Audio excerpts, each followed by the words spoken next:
আসসালামু আলাইকুম স্যার, আসতে পারি? ওয়ালাইকুম আসসালাম। আরে লুঙ্গি পরে কলেজের ভিতরে বের হয়ে যান এখান থেকে, বের হন। মানে স্যার, রিক্সা চালাই তো এই লুঙ্গি পরলে স্যার একটু আরাম লাগে আর কি।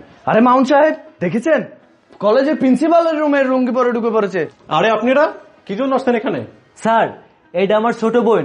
আমার ছোট বোন রে আপনাকে কলেজে ভর্তি করতে আইছিলাম স্যার। কি বলছেন আপনি? সাধারণ 2 টাকার রিক্সা চালকের বোন আমাদের কলেজে ভর্তি হবে? যান এখান থেকে, বের হয়ে যান। স্যার, আমি রিক্সা চালক হইলেও আমার বোনটা লেখাপড়ায় অনেক ভালো স্যার। আরে যত সব পাগল ছাগল। এই মামুন সাহেব, ওদেরকে গাড় ধাক্কা দিয়ে বের করে দিন তো। স্যার, আমি পাগলও না ছাগলও না স্যার, আমার বোনটাও অনেক ভালো, ওর ব্রেনও অনেক ভালো স্যার। আপনাদের কলেজে যদি ভর্তি নিতেন স্যার খুব ভালো হতো স্যার। এই মামুন সাহেব, আপনি তাকিয়ে দেখছেন কি? ওদেরকে বের করে দিন। স্যার স্যার স্যার এইভাবে বের করে দিন না স্যার আমারে। স্যার, আমার বোনটা স্যার অনেক ভালো স্যার। ও 5-এ বৃত্তে পাইছে স্যার, 8-এ বৃত্তে পাইছে স্যার। আমার বোন মেট্রিকেও গোল্ডেন প্লাস পাইছে স্যার। মাথা অনেক ভালো স্যার। স্যার একটু দয়া করে স্যার, একটু দয়া করেন স্যার, ওরা একটু ভর্তি করে নেন আপনাদের কলেজে স্যার। আরে কি বলছেন আপনি? সাধারণ একটা রিক্সা চালকের বোন আমাদের এই কলেজে পড়তে হবে? স্যার কি বলছে, আপনার মাথায় কি যায়নি? স্যার, এই কলেজে লেখাপড়া করার আমার অনেক স্বপ্ন ছিল। আপনি যদি আমাকে একটু সুযোগ দিতেন তাহলে আমার স্বপ্নটা পূরণ হতো। স্যার, আমার বোনের স্বপ্নটারে এইভাবে ভাঙে দিয়েন না স্যার। আমার বোনের অনেক দিনের স্বপ্ন স্যার এই কলেজে পড়াশোনা করবো স্যার। স্যার, ও অনেক ভালো স্যার। স্যার, একটাবার স্যার ওরে ভর্তি করে নেন না স্যার। স্যার, আমি অনেক কষ্ট করে আইছি স্যার, একটাবার ভর্তি করে নেন না স্যার। আমার বোনটা অনেক ভালো স্যার। স্যার, আমার বোনের এই কলেজে পড়ালেখা শেষ হইলে স্যার আমি বড় ভার্সিটিতে পড়াইবো স্যার। আপনারা আমার এই সুযোগটা কইরা দিন স্যার। এখানে ভর্তি করাইতে হলে ন্যূনতম একটা প্রাইভেট কারের প্রয়োজন আছে, আর আপনি আসছেন রিক্সা চালিয়ে আপনার বোনকে এই কলেজে পড়ালেখা করাতে? এই ভাই, এই আপনি রিক্সা চালিয়ে কয় টাকা ইনকাম করেন? 500 টাকা? ওই টাকা দিয়ে আপনি সংসার চালাবেন নাকি আপনার বোনের পড়ালেখা খরচ চালাবেন? এ ভাই দেখেন, আর সময় নষ্ট করবেন না, চলে যান। আপনি আপনার বোনকে নিয়ে নর্মাল কোনো কলেজে গিয়ে ভর্তি করিয়ে দিন। আসসালামু আলাইকুম স্যার। ওয়ালাইকুম আসসালাম। আরে স্যার মানে? স্যার, কলেজ ভিজিট করা শেষ হয়েছে স্যার। তোমরা গাড়ি নিয়ে চলে আসছো? মামুন সাহেব, ব্যাপারটা বুঝলাম না আমি। জি স্যার, গাড়ি নিয়ে আসছি স্যার। আর স্যার আপনার ব্লেজারটা স্যার, এটা পরে ফেলেন স্যার। আর স্যার ওই যে আর কি যেন লাগবে স্যার। শফিক সাহেব, গামছাটা ধরুন।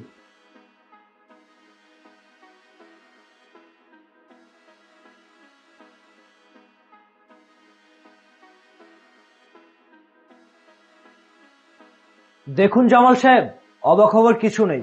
এতক্ষণ আমি ছিলাম একজন সাধারণ রিক্সা চালক। আর আমি কে জানেন? আমার পরিচয় জানতে চান? আমি এই উপজেলার নতুন ম্যাজিস্ট্রেট। আর হ্যাঁ, এই যে মেয়েটাকে দেখতে পাচ্ছেন, এই মেয়েটা আমার কেউ না, অন্য একটা স্কুল থেকে ওকে আমি নিয়ে আসছি শুধুমাত্র আপনাদেরকে পরীক্ষা করার জন্য। সি সি সি মাউন্ট সাহেব, আপনাদের এই কলেজের সিস্টেম যে এত বাজে, আমি যদি এখানে ছদ্মবেশে না আসতাম তাহলে বুঝতে পারতাম না। আর হ্যাঁ জামাল সাহেব, আপনারা বর্তমানে এই শিক্ষা প্রতিষ্ঠানকে একটা ব্যবসা প্রতিষ্ঠান বানিয়ে ফেলেছেন। কি ভেবেছেন আপনারা? আমার ভাবতে অবাক লাগছে যে যাদের টাকা পয়সা নেই, যারা রিক্সা চালায়, যারা গরিব অসহায়, তারা কি ভালো কোনো প্রতিষ্ঠানে পড়াশোনা করতে পারবে না? যাদের অনেক টাকা পয়সা আছে তারাই কি শুধু এখানে পড়তে পারবে? কোনো অসহায় গরিব রিক্সা চালকের মেয়ে কি এখানে পড়তে পারবে না? কি ভাবেন আপনারা নিজেকে? আমি যদি আজকের এই ছদ্মবেশ ধরে আপনাদের কলেজে না আসতাম তাহলে জানতেই পারতাম না যে আপনারা এক শিক্ষা প্রতিষ্ঠানকে একটা ব্যবসাখানা বানিয়ে রেখেছেন। সি সি সি, আমার ভাবতে ঘেন্না লাগছে। আর হ্যাঁ দেখুন জামাল সাহেব, বাংলাদেশে এমন হাজারো স্কুল কলেজ আছে যেখানে স্কুল কলেজের নামে ব্যবসা চলছে। স্কুল কলেজে কোনো পড়াশোনা হচ্ছে না। স্কুলের বাইরে আপনারা কি করছেন?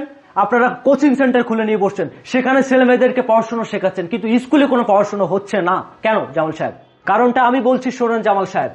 কোচিং এ মোটা অঙ্কের টাকা হাতিয়ে নিতে পারছেন আপনারা, কিন্তু স্কুল কলেজে এরকম সাধারণ যেসব মেয়েরা আসছে পড়াশোনা করার জন্য তাদের কোনো সুযোগ দিচ্ছেন না আপনারা, তাদেরকে ছুঁড়ে ফেলে দিচ্ছেন। কেন?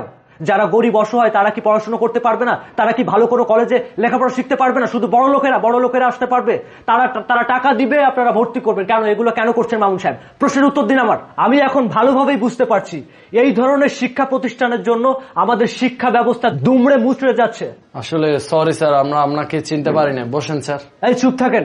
কি ভাবছেন আমাকে এখন একটু আদর যত্ন করিয়ে কিছু গুজে দেবেন আর সেটা নিয়ে মুখ বুজে চলে যাব আর আপনারা আপনাদের ব্যবসা চালিয়ে যাবেন? এই শোনেন, একটা কথা বলছি, ভালো করে শুনে নেন। পরবর্তী নির্দেশনা না দেওয়া পর্যন্ত এই কলেজ সাময়িক সময়ের জন্য বন্ধ থাকবে, বুঝতে পারছেন? স্যার, আমাদের তো কিছু করার নেই। কলেজ পরিচালনা কমিটি আমাদের যেভাবে চালাচ্ছে আমরা সেভাবেই চলছি।